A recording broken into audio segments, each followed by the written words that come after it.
Hari ini kita dibantu Tuhan oleh hambanya, Pastor Kang. Terima kasih banyak. Kami silakan, Pastor Kang. Selamat hari Minggu. Semua Timotius pasal yang ketiga ayat pertama sampai ke-5.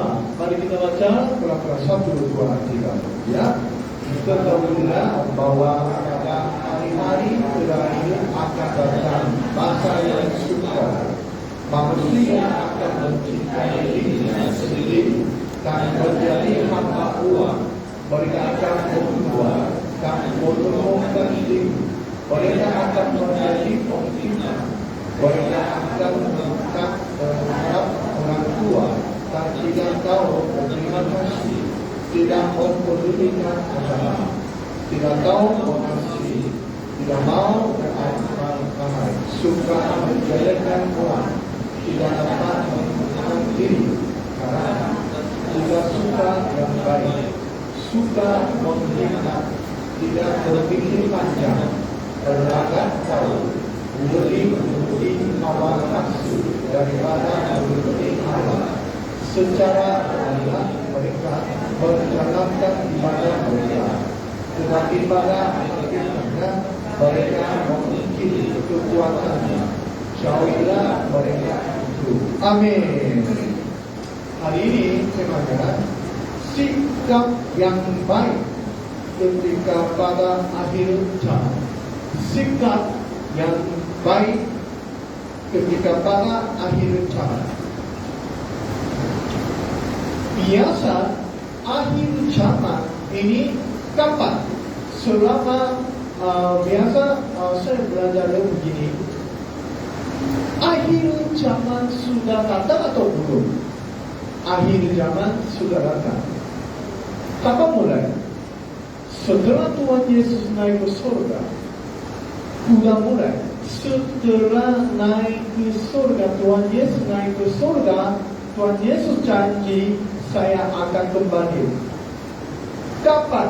Masih tidak tahu semuanya. Sampai datang Tuhan Yesus di dunia kedua kali. Ini selama zaman yang terakhir. Jadi kira-kira sudah sekarang 2000 tahun. Bisa jadi nanti malam atau kapan, masih tidak tahu. Tetapi tugas kita apa? Tugas kita harus rajin menyampaikan Injil, mengaburkan. Jika kita harus mana baik. Zaman ini mana? Ayat yang pertama. Mari kita kembali. Ketahuilah bahwa pada hari-hari terakhir akan datang. Sudah datang. Ini firman Tuhan ini ditulis zaman yang sekitar 2000 tahun yang lalu ya. Bahasa yang sukar, kata sukar. Sudah tahu Bapak Ibu. Jadi yang kita akan mengalami semakin tambah suatu yang susah, sulit, sukar. Mana terjadi? Yang manusia ayat kedua akan mencintai dirinya sendiri. Jangan mengasihi diri sendiri. Kalau sikap kita tetap mengasihi diri, mencintai diri sendiri, ini orang yang hidup cara hidupnya yang duniawi, bukan orang Kristen. Orang Kristen harus saling mengasihi lebih dulu. Kita jaga. Amin. Manusia menjadi hamba Tuhan, hamba uang. Saya waktu siap firman Tuhan, saya baru bertemu hamba uang. Saya sering dengar di gereja atau di lain tempat lain sering dengar hamba Tuhan. Oh ini Bapak ini hamba Tuhan. Hamba Tuhan sering saya dengar. Biasa hamba Tuhan bahasa Koreanya 주예종. Bahasa Korea 주예종. Ju artinya. Kadang-kadang saya bawa ini tamu biasa begini. Sebelum doa kali kita berdoa pakai nama Tuhan. Juyo, Juyo, Ju. Bahasa Korea Ju artinya Tuhan. Tapi sungguh-sungguh hamba Tuhan atau hamba uang? Di gereja juga ada hamba uang. Mana itu hamba uang? Berpikir, oh nanti pasti ada untung. Ada yang lebih berfokus. Oh saya siap. Ini hamba Tuhan. Hamba artinya hambanya ini orang siap disuruh. Aku siap, disuruh, apapun siap. Ini hamba Tuhan. Jadi ada yang tugas di gereja. Tugas apa yang paling yang perlu? Bersih. Tugas bersih. Yang sebelum atau setting, orang yang setting yang semua. Ini lebih dulu. Ya, akulah siap. Ya, hamba Tuhan. Amin. Amin. Lanjut. Ayat kedua ada lagi. Mereka akan membuat dan menyombongkan diri. Hampir sama ya kata membuat, sombong, semakin.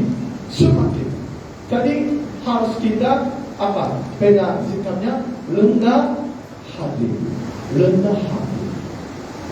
Otomatis manusia kalau tidak sering jaga rendah hati, kalau tidak sering lebih memfokus mau rendah hati, kalau tidak otomatis jadi sombong. Bisa tinggi hati ya, otomatis. Oh saya enggak terlalu sombong. Otomatis. Jadi harus sengaja lebih rendah hati, lebih. Menjadi ini amin susah. Apa? Pemfitnah. Tahu ya? Oh orang ini apa? Kalau orang ini biasa orang pemfitnah pasti waktu berbicara berkata bahwa yang bohong. Ada yang berbohongan. Dia tambah cerita ini. Ini orang pemfitnah. Baru semua di belakang. Oh ini orang jangan. Mereka akan berontak terhadap orang tua. Makin tidak menghargai, tidak menghormat kepada orang tua. Saya enggak berontak orang tua. Saya tetap menghargai, melayani orang tua. Buktinya mana? Bukti. Hasilnya mana? Belajar waktu sekolah minggu ya. Saya sekolah minggu di gereja. Saya belajar begini. Persembahan 10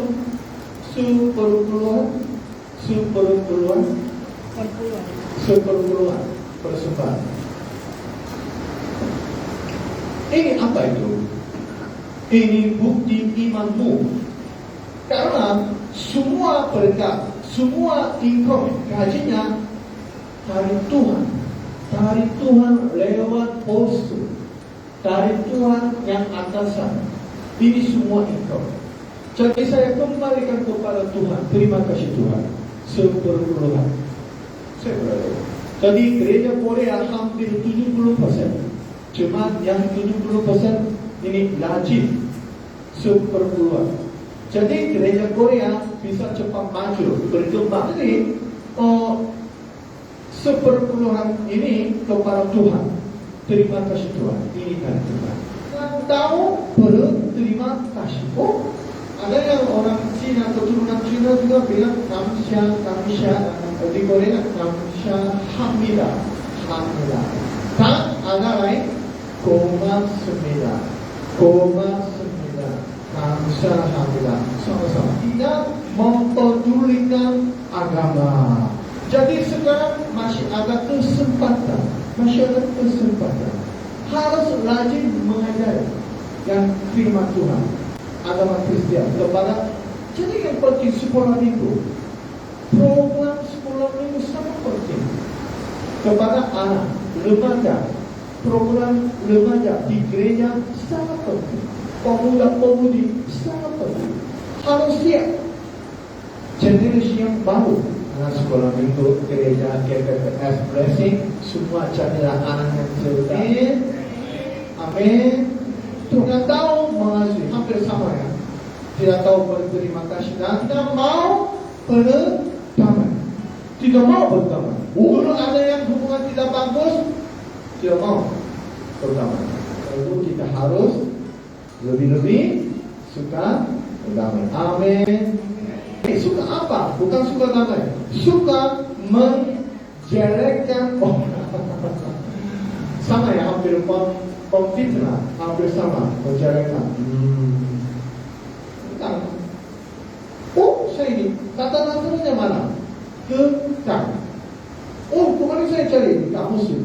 Kekang artinya apa itu? Kekang ini ya. Ada hewan ditutupi mulut ini ya. Fungsinya mana?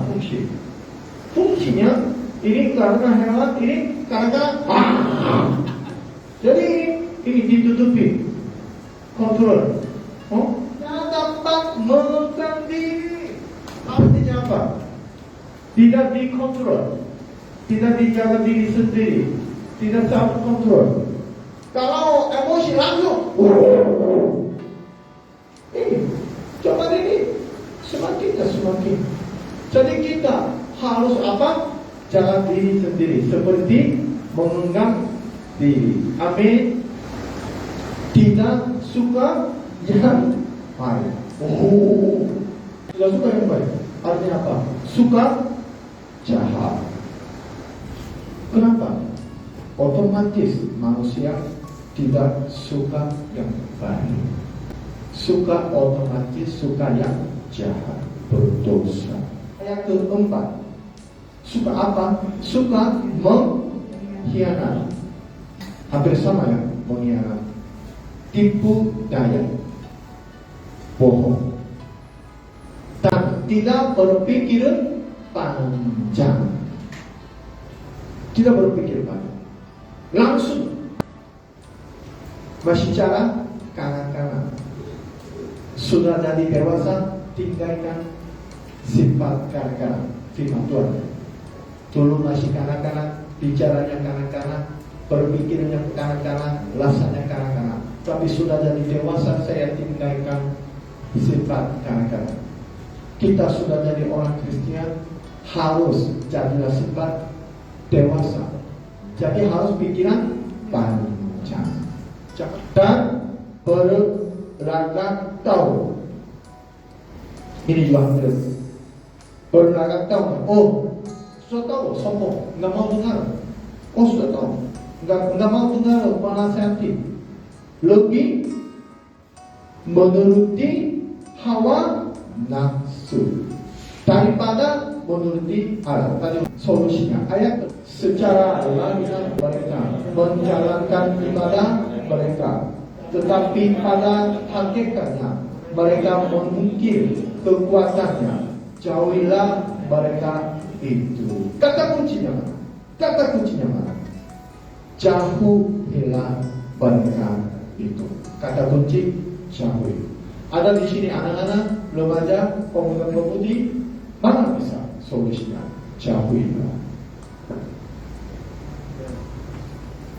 Lebih memfokus menuruti kepada Tuhan.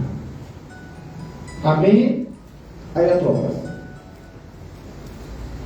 Kalau jauhi semua yang berbuat jahat, dosa-dosa, mana akan bertemu? Ayat ke-12. Mari kita baca 1, 2, 3 ya. Memang setiap orang yang mau hidup beribadah di dalam Kristus Yesus akan menderita aniaya. Akan menderita. Jangan takut menderita. Pasti akan. Udah Tuhan Allah udah jelaskan. Menderita aniaya. Lebih masalahnya begini. Oh, saya tetap hidup sampai hari ini tetap sebagai orang Kristen, tapi saya belum pernah menderita aniaya. Ini ada masalah. Pasti katanya orang Kristen, tetapi cara hidupnya ikut seperti yang orang yang dunia. Kalau sungguh-sungguh hidup yang tetap hidup yang sebagai orang Kristen, tetap jauhi yang jahat, yang tidak baik, orang pasti akan menderita aniaya sampai hari ini. Jangan sedih, jangan takut.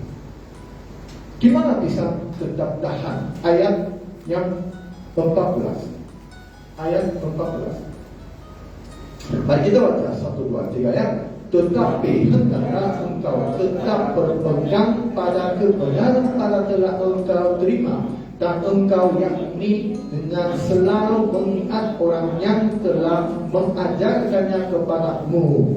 Kata kuncinya berpegang yang kebenaran. Mana bisa tetap menang, hidupnya berbahagia dengan Tuhan Allah? Peganglah kebenaran dengan firman Tuhan. Tetap memfokus membaca firman Tuhan, mendengar firman Tuhan, merenungkan firman Tuhan, mengikuti ajaran Tuhan, bisa menang. Jadi semakin jauhi gereja ibadah, hanya setahun sekali, hanya ikut ibadah Natal atau 2 kali ibadah Paskah, orang ini tidak pegang firman Tuhan, hilang. Jadi otomatis ikut cara hidup yang duniawi. Jadi Bapak Ibu lebih dekatilah kepada Tuhan. Artinya dekati kepada Tuhan, artinya memegang kebenaran. Di rumah baca firman Tuhan, ini waktu yang dekati firman Tuhan, memegang firman Tuhan. Di kantor, di sekolah. Saya waktu selama SMA setiap hari bawa Alkitab ke sekolah, setiap hari. Waktu membaca firman Tuhan bisa dapat diberkati. Waktu renungkan firman Tuhan dapatnya diberkati. Amin. Mari kita berdoa. Terima kasih Tuhan, walaupun hari ini hujan deras, tetap hadir di tempat di sini. Karena Tuhan Allah memakai kasih hati yang lebih mengasihi Tuhan.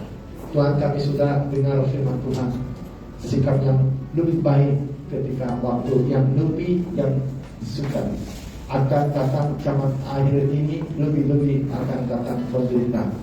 Tetapi kami bisa tetap berani dengan memegang firman Tuhan. Tuhan memberkati yang semua jemaat GPPS yang blessing, lebih rindu melayani sungguh-sungguh. Tuhan lebih memfokus kepada Tuhan. Tuhan memberkati yang anak sekolah minggu, remaja, pemuda-pemudi, semuanya. Tuhan memberkati khusus orang tua tinggal di kampung. Kami lebih menghormat, menghargai kepada orang tua dalam iman. Tuhan memberkati gereja ini. Carikanlah gereja tempat di sini saluran berkat bagi wilayah Bengkong, Kota Batam, se-Indonesia. Terima kasih Tuhan. Dalam nama Tuhan Yesus kami berdoa. Semua percaya katakan amin.